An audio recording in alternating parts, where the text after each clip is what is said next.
Welcome back to the channel, guys. It'd be much appreciated if you could like this video and subscribe to the channel for more Celtic content.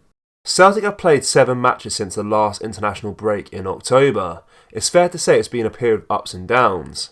The biggest win of the 7-game stretch came on Sunday with a 6-0 rout of Aberdeen, which was needed after a demoralising thrashing at the hands of Atletico Madrid by the same scoreline. Earlier there were wins over Hearts, St Mirren and Ross County, whilst Brendan Rodgers' side share points with Hibernian at Easter Road and Atletico in Glasgow. Overall, fans can be pleased with the direction of travel under Rodgers. The Champions League hammer in Madrid was a reality check in terms of our status in Europe, but domestically Celtic are driving ahead, sitting 8 points clear of second place Rangers, having played a game more. That's despite the Ibrox side's massive spending in comparison to their income during the summer transfer window. The results have all contributed to Celtic moving up a healthy 10 places to 82nd in the Opta's global power list, compared to a 92nd place position during the last international break in October. If you're not familiar with Opta's rating system, it's described as follows. Opta's Power Rankings is a global team ranking system that assigns ability to score nearly 13,500 domestic football teams on a scale between 0 and 100, where 0 is the worst ranked team in the world and 100 is the best team in the world. The power rankings are updated daily and currently rank teams from 183 different countries and 413 unique domestic leagues, providing a truly global rating system in men's football. Our power rankings utilise a hierarchical ELO-based rating system to measure the strength of each team. The ELO rating system is a skill score which has been adapted to many sports since its creation for chess player ratings, including the official FIFA World Rankings for both men and women. The ELO algorithm used here analyses match results from over 2,500,000 games since 1990 to assign a rating to each team that is comparable across leagues, countries and continents. Celtic are now directly ahead of teams such as Club Brugge, England Championship leaders Leicester City and Ligue 1 European contenders Reims. The 5 teams in front of the Scottish champions are AZ Genk, Las Palmas, Al Nassr and Flamengo. Rodgers' side are the only Scottish side currently in the top 100, with rivals the next closest Scottish Premiership side at 101st. Aberdeen are then the next ranked team in Scotland, way down 799th near Gamba Osaka of Japan and Gangwon Blue Swifts in South Korea. European opponents Atletico are high as 8th ahead of PSG, RB Leipzig and all but 3 teams in the English Premier League.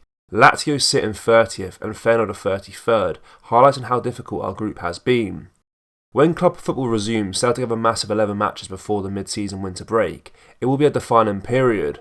The Champions League group stage will come to a close, and there are trips to McDermott Park, Rugby Park and St Mirren to contend with alongside the small matter of an end-of-year derby against Rangers at Celtic Park. Let's see where we stand after all of that.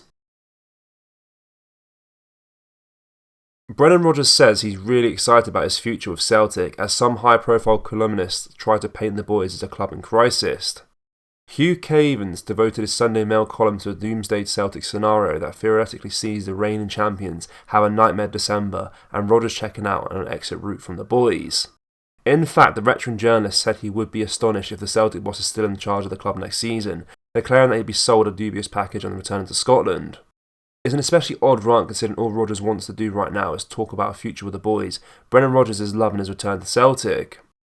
Asked at the weekend how he's feeling 5 months into his new era at Celtic, he was clear, stating, "Relaxed but focused. I'm loving my time back on and off the pitch. Loving working with the players, a brilliant group who are really committed, and I'm really excited by the future and improvement." It's not exactly the Terminado-style quips that came to the fore as eventual exit to Leicester City transpired, is it? More than that, it's easy to find Rodgers talking more in depth about the various plans and projects at Celtic during his second spell.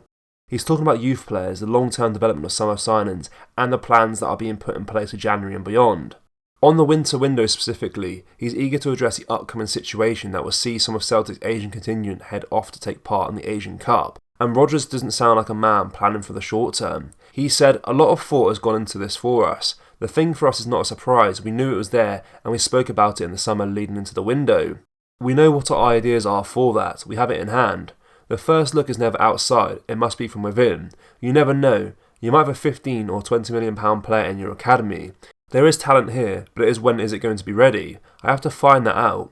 If you can't train when there is no one here, how are you going to play when there are 60,000 people? That is what my experience tells me.